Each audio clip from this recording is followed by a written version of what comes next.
Hi there, welcome back to Sprueverse, my scale model universe. And as always, I hope everybody's healthy and well. Thanks for coming back for another build-up on this bench. I know I have 4 or 5 things running at once, but I think if you're new to the channel, you'll know by now that I like to bounce around just to keep my mojo good. I noticed quite a while ago that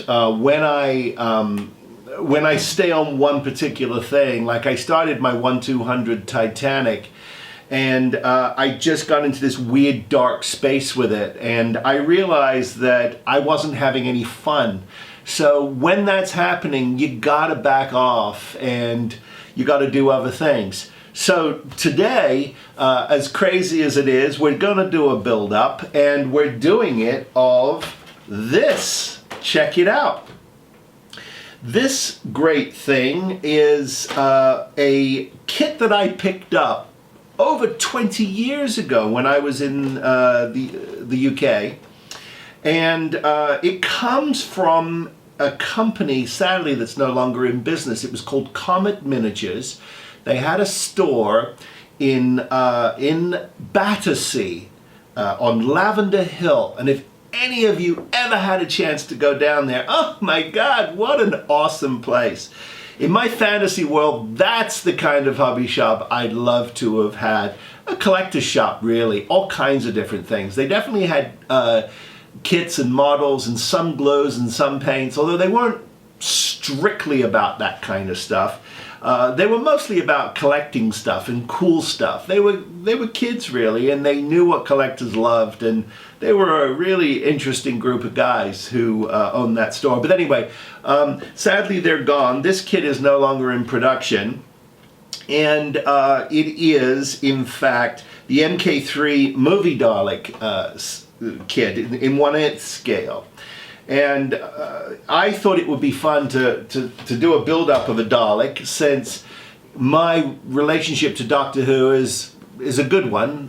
In '96 I brought Doctor Who back. Some of you know that, some of you don't. I was the executive producer. It took me 7 years to get those rights. I actually wrote a book about it with Gary Russell. It was called Doctor Who Regeneration. I think it's still available on Amazon. And I kind of got into the history of what it took to really bring it back. At one point we were going to do it under the emblem banner for Steven Spielberg, but that didn't work out for a bunch of really weird reasons.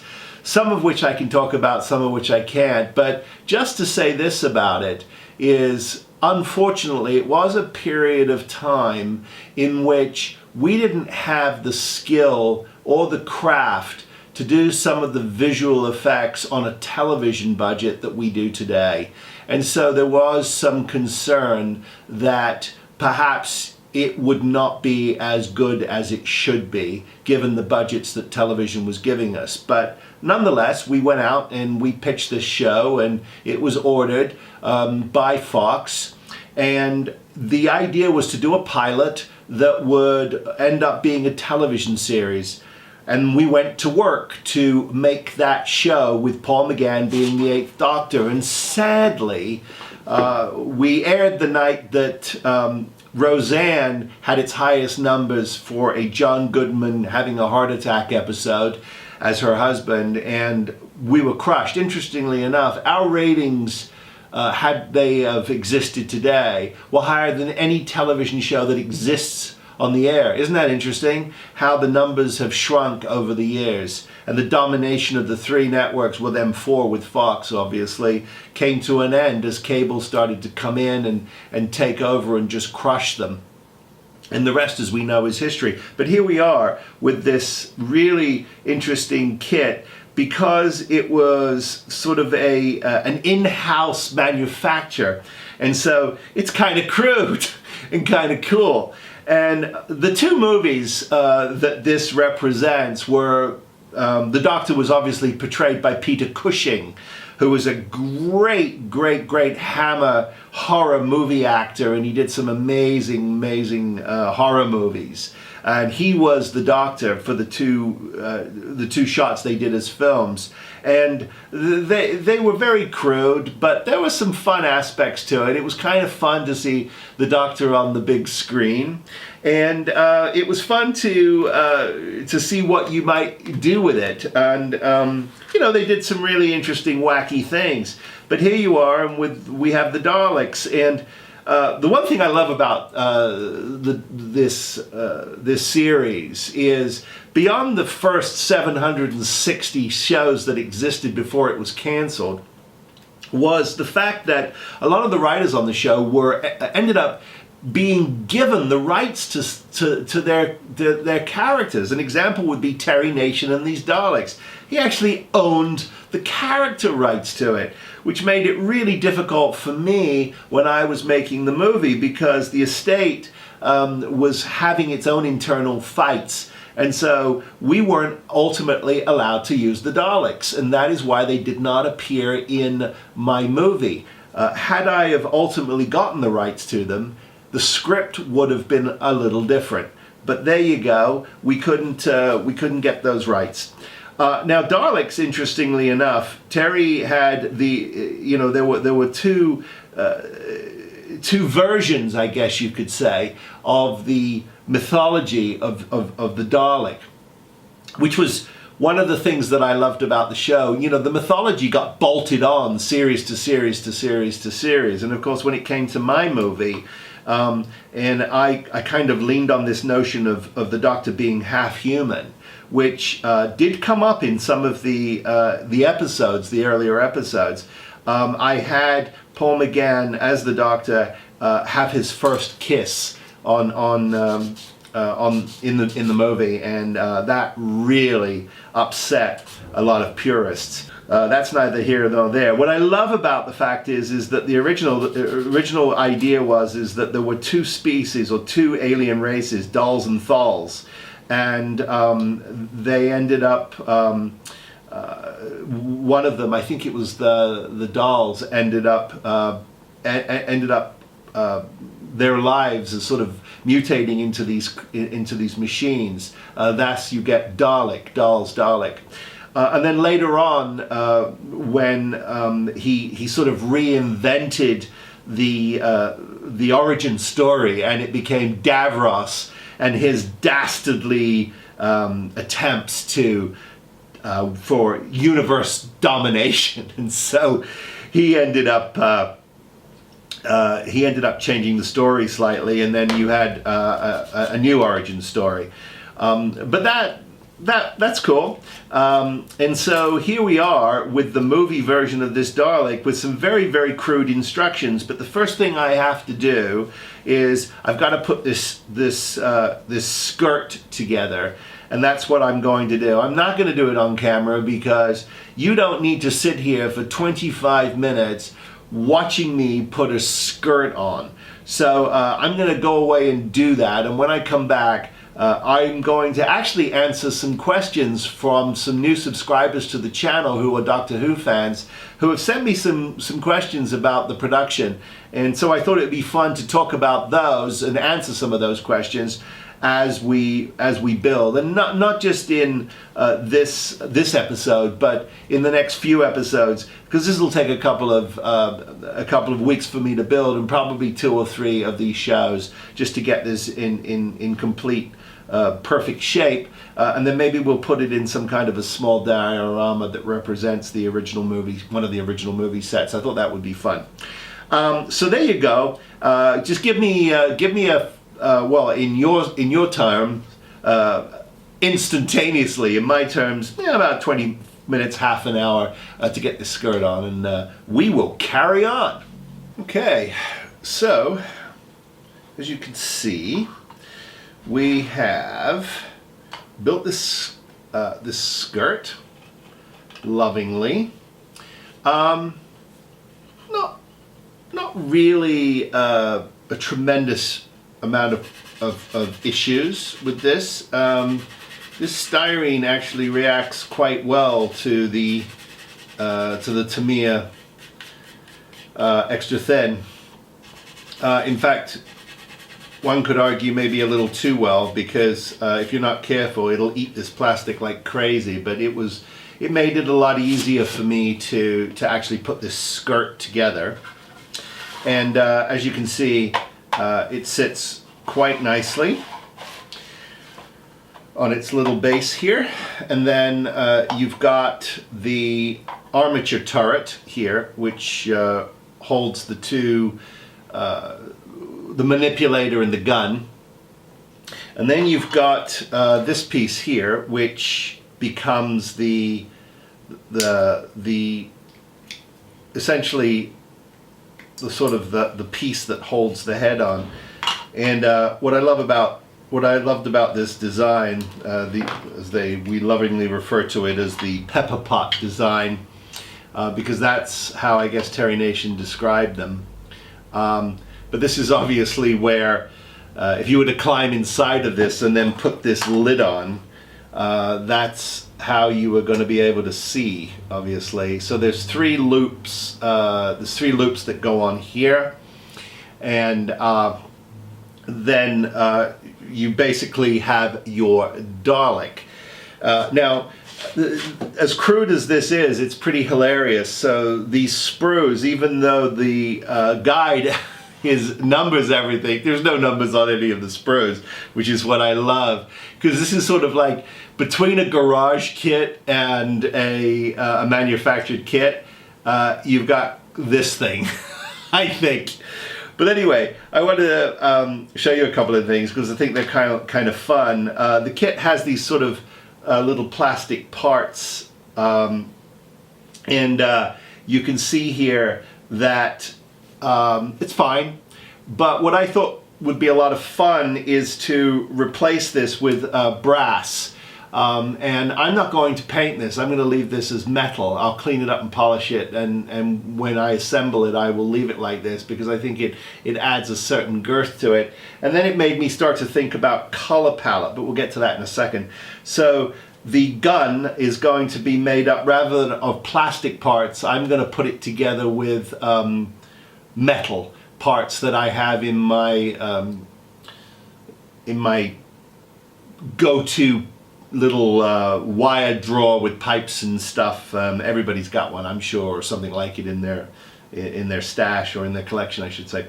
So anyway, the gun is going to be made of that, and then the manipulator arm was another thing. So I found the first part of the manipulator arm. Here it is, and what I thought was hilarious about that, then it calls for a part on the tree called part 15. Well, of course, typical me, I find the tree and I'm looking for part 15, I see the outside of the frame, but I don't see part 15. Well, of course, you know, as I've said many times on my channel, if you're coming here for science and rocket fuel mixtures, you're in the wrong place, because part 15 actually makes up the look at this, the outside of the sprue is part 15. And there it is. And so between this armature here and this piece of plastic that goes inside of it, you've got a manipulator arm that's about 30 feet long. No, I'm talking in scale. So what I'm going to do is, and I've already started to do it, I'm going to replace part 15 with two little pieces of brass here from my collection, and I will glue those together, and then I'll get a similar piece of pipe to give you that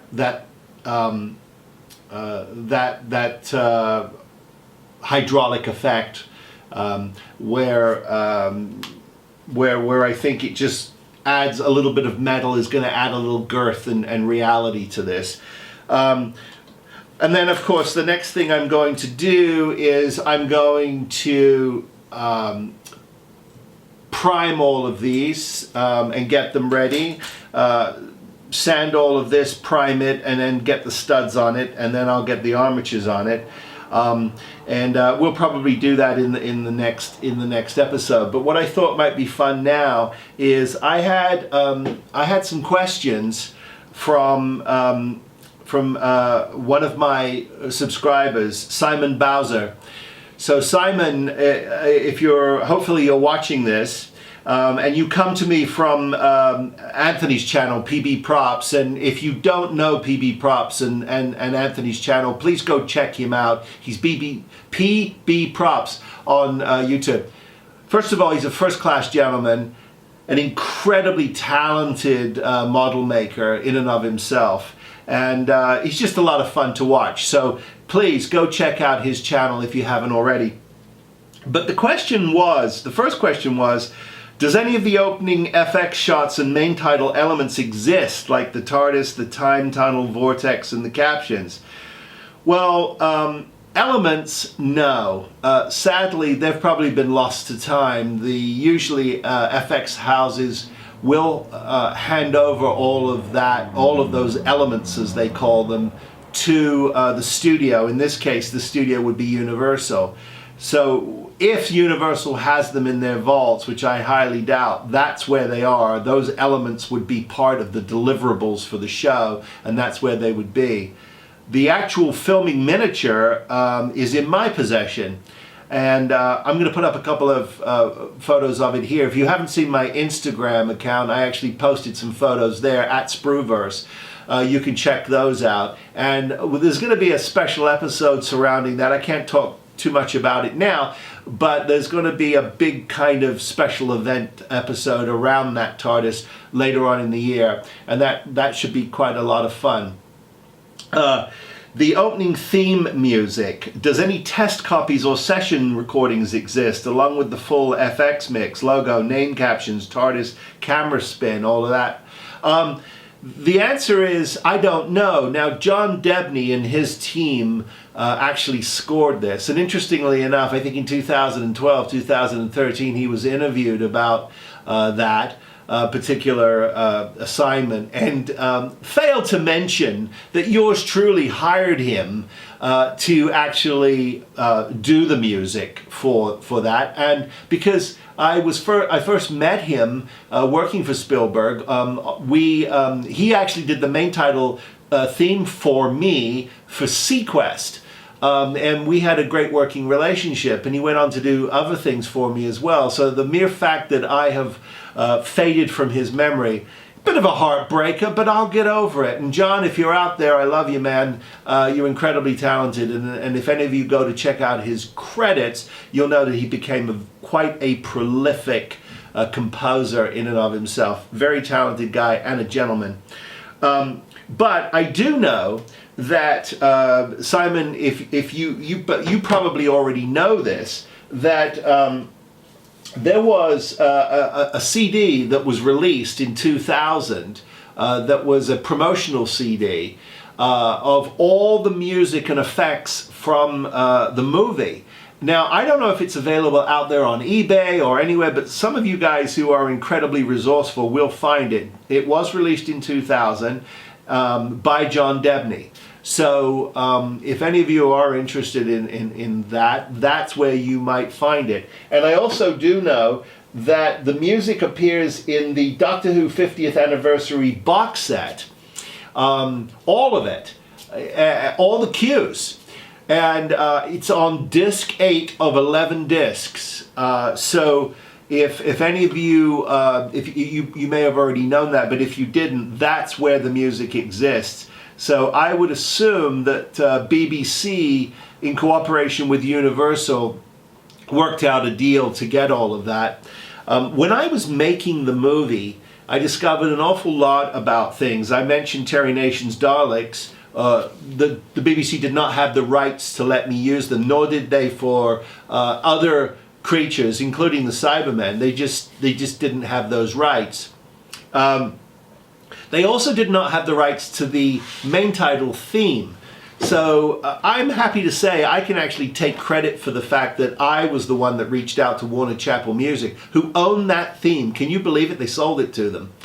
And negotiated a long additional rights usage for Doctor Who.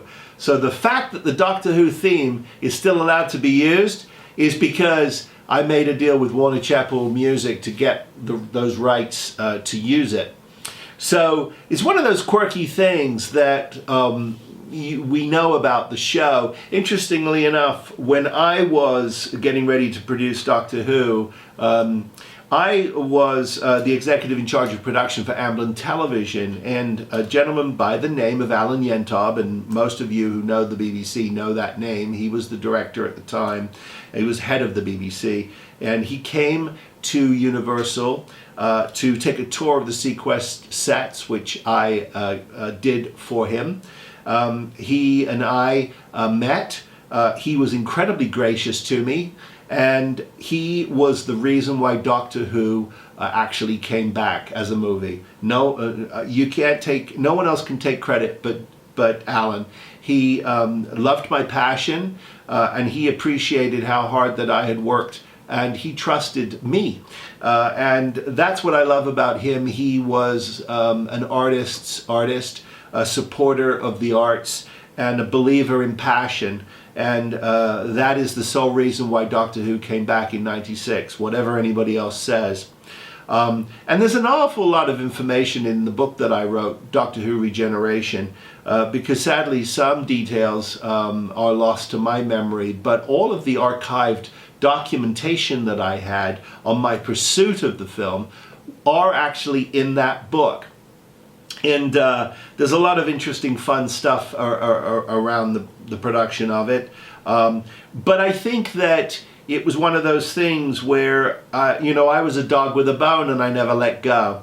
And it's a testament to anyone's passion to not let go of something you believe in. And if someone says no to you, in the back of your mind, just know that might mean yes. And go back and don't take no for an answer, and your dreams perhaps will come true. It's how I had an opportunity to work on Doctor Who and fly in the TARDIS, and it was a great part of my career, and I'm blessed that I was able to do it. So anyway, here we are. You can see this Dalek is actually taken shape, hasn't it? Let me do this. Let me just get a quick fill cam of this, because, without fill cam, life wouldn't be worth living. So here we are, and it's looking quite good. And it's a simple build. It's not that complicated. It's obviously in red plastic at the moment, red styrene, and I haven't quite decided on which way I'm going to go. I am leaning towards black and gold, although the red and gold is classic, and the yellows were also great too, but I struggle with painting in yellow. It's not the easiest thing to get on. You got to be real patient. But we'll make that decision on the next episode, when this will be primed and probably in a slightly better shape. But anyway, there you go. I hope this was fun. It was fun for me to talk a little bit about Doctor Who and get this kit on its feet. And perhaps maybe even if we have time, we'll put it in some kind of a diorama and get a little light on it. But until then, guys, please, everybody, stay safe, be well, build something, and we'll see you on the next episode of Sprooverse. Take care, everybody.